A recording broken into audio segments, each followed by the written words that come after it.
ভৰ বাৰিষাৰ পথাৰত ভয়ংকৰ দৃশ্য। পানীৰ নাই চিনচাপ, বিস্তৃত পথাৰৰ চৌদিশে কেৱল খৰাং আৰু খৰাং। বাৰিষাৰ পথাৰত অবিশ্বাস্য ৰূপত এয়া চিৰাল ফাট। আটাইতকৈ ভয়ংকৰ কথাটো হৈছে কোনো এক বা দুই স্থানত নহয়, ৰাজ্যৰ প্ৰায়সমূহ স্থানতেই এতিয়া একেই ছবি খেতি পথাৰসমূহৰ। পানীৰ অভাৱত কৃষকে ৰুব পৰা নাই কঠীয়া, আৰম্ভই কৰিব পৰা নাই কৃষিকাৰ্য। এই দৃশ্যসমূহ চিলাপথাৰ, জোনাই, মাজুলী, ৰঙিয়া, তামোলপুৰকে ধৰি ৰাজ্যৰ ভিন্ন স্থানৰ। প্ৰচণ্ড ৰ'দত পানীৰ অভাৱত এতিয়া এই অৱস্থা কৃষকসকলৰ। আহাৰ শেষ হৈ শাওন সোমোৱাৰ সময় এয়া। খেতিৰ সময় প্ৰায় পাৰেই হ'বৰ হৈছে, কিন্তু এনে সময়তো পথাৰলৈ বুলি আহি মূৰে কপালে হাত দি বহি থাকিবলগীয়া হৈছে কৃষকসকলে। সব এনেকুৱা যিমান ৰুইছে চব এনেকুৱা হৈ গৈছে, পোক খাইছে, ইপা মাটি ফালি গৈছে। বৰষুণ দিলে ভাল হ'ব, বৰষুণ নিদিলে এনেকৈ হ'লেনো খেতি গ'ল আৰু কষ্ট কৰা মূল্য নাইকিয়া হ'ল আৰু। 2 বিঘামান ৰুইছিলোঁ, সেইখিনি তাৰমানে এতিয়া মাটি শুকাই কিনে মৰি যাব ধৰিছে। তাৰমানে ধানগিলা অলপ মৰি যাই আছে, শুকাই যাই আছে আৰু টাইমটো পাৰ হৈ গৈছে, কঠীয়াগিলা বুঢ়া হৈ গৈছে। এইটো বৰষুণ ৰখি ৰখি এই অৱস্থা হৈ গৈছে আৰু অৱস্থা একদম বেয়া। কোনোৱে মাটি চহাই থৈছে যদিও বৰষুণ আৰু পানীৰ অভাৱৰ বাবে ৰুব পৰা নাই কঠীয়া। কোনোৱে শুকান পথাৰতেই হাল বাই চহ কৰাৰ আপ্ৰাণ চেষ্টা কৰিছে। বাৰিষাৰ স্বাভাৱিক বৰষুণৰ জীপতখন ধৰি লহপহকৈ পথাৰত সেউজ হৈ বাঢ়িবলগীয়া কঠীয়াবোৰ এতিয়া প্ৰখৰ ৰ'দত এইদৰেই শুকাই হালধীয়া হ'বলৈ ধৰিছে। একেদৰেই হতাশা নিৰাশাই আৱৰি ধৰিছে কৃষিজীৱী চহা ৰাইজক। চিটাইছে হয়, এতিয়া ৰুব পৰা নাই, পানী নাই, শুকাই গৈছে।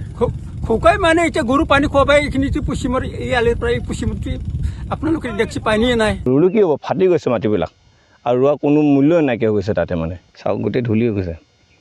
এতিয়া কপালৰ ঘাম মাটি পেলাই আমি ৰক্ষা নাইকিয়া হৈ গৈছে। গোটেই কঠীয়া জ্বলি শেষ, শুকাই শেষ। এতিয়া যিখিনি পথাৰত আছে কঠীয়া তুলিবলগীয়াখিনি সেইখিনিও জ্বলি শেষ। কি খাই জীয়াই থাকিম? এগোচা এতিয়ালৈকে ৰুব পৰা নাই। যেতিয়া ল'ৰা ছোৱালী কি খুৱাই ডাঙৰ কৰিম, আমি বা নিজে কি খাম, কি খাই ল'ৰা স্কুল যাব? বছৰিকীয়া কৃষি কৰ্মৰ সময়ত প্ৰকৃতিৰ এই কুপদৃষ্টিৰ সন্মুখত অসহায় কৃষকসকলৰ এই দুখজনক ছবিয়ে যেন ইংগিত দিছে এক ভয়ংকৰ ভৱিষ্যতৰ। কিন্তু ইমানৰ পাছতো নীৰৱ নিস্পৃহ ভূমিকাত জলসিঞ্চন বিভাগ আৰু কৃষি বিভাগ। এই বছৰ, যোৱা বছৰো হৈছিলে যদি ইমানখিনি হোৱা নাছিলে, কিন্তু এবছৰ টোটেলি কৃষকসকলৰ অৱস্থা একেবাৰে বেয়া। ইমান মৰুভূমিৰ নিচিনা হৈ আছে এতিয়া। এতিয়া আমি কি কৰিম আৰু? এতিয়া চৰকাৰে যদি ব্যৱস্থা নহ'লে আমি কি কৰিম? ৰাইজে কি কৰিব? আমাৰ বৰষুণ নাই। এতিয়া বৰষুণ নহ'লে এতিয়া আমি বাকীখিনি মাটি আমি কি কৰিম? এইটো আৰু ডঙৰ পানী বোলে যাই নাপায় নহয় পানীটো। সেইগিলা মাটি কি হৈ যাব? চব ফাটি গৈছে একেবাৰে পানী। মাটিগিলা হাল বাই থৈছিলোঁ, পেক দিয়াৰ পিছত গোটেই শুকাই গৈছে। এতিয়া এইখিনি টোটেল 1000মান বিঘাই আছে। ৰাইজবিলাক কোনো খেতি কৰিব পৰা নাই, বৰ অসুবিধাত হৈ আছে। দুৰ্দশাগ্ৰস্ত কৃষকসকলক সকাহ প্ৰদানৰ উদ্দেশ্যে কৃষি পথাৰত পানী যোগানৰ নামত বিভাগৰ তৰফৰ পৰা লোৱা নাই কোনো পদক্ষেপ। ৰাজ্যৰ অধিকাংশ স্থানতেই একেই নিধিৰাম চৰ্দাৰৰ ভাৱত বিভাগীয় কৰ্তৃপক্ষ। ৰাইজৰ অভিযোগ, খেতি পথাৰত এটোপাল পানী যোগানৰ কামো কৰা নাই বিভাগীয় কৰ্তৃপক্ষই।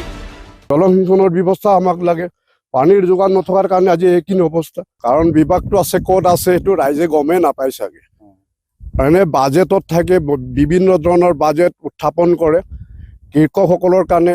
আমুক তামুক বাজেট, ধানৰ ৰেট ইমান। ইয়াততো ধানৰ উৎপাদনে নহয়, ৰেটটো কেলৈ লাগে? প্ৰকৃতিৰ কুপদৃষ্টি, ৰজাঘৰীয়াৰ উদাসীনতাৰ বলি কৃষকসকলৰ বাবে এতিয়া যেন নাই উপায়ন্তৰ। ইয়াৰ মাজতেই এই ছবি মাজুলী আৰু তামোলপুৰৰ। এই খৰাং পৰিস্থিতিৰ পৰা পৰিত্ৰাণ বিচাৰি অৱশেষত পৰম্পৰা লোকাচাৰৰেই আশ্ৰয় ল'লে এইসকল কৃষক ৰাইজে।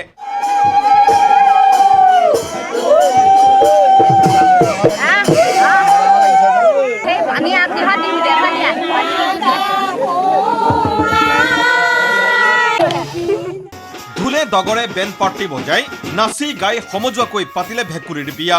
বৰষুণৰ কামনাৰে বৰুণ দেৱতাক সন্তুষ্ট কৰাৰ উদ্দেশ্যে এইদৰেই ভেকুৰীৰ বিয়া পাতিলে ৰাইজে। আশা, বৰষুণ আহিব, বোকাময় হ'ব পথাৰ আৰু শস্য সম্ভৱা হৈ লহপহকৈ বাঢ়িব সেউজ ধানৰ পোখা। আমাৰ যি জনবিশ্বাস ভেকুলী বিয়া পাতিলে বৰষুণ আহে, সেই অনুসাৰে আমি আজি ভেকুলী বিয়া অনুষ্ঠিত কৰিছিলোঁ, যাতে বৰষুণ আহে আমি ভুঁই ৰুব পাৰোঁ। Bureau' report ND24।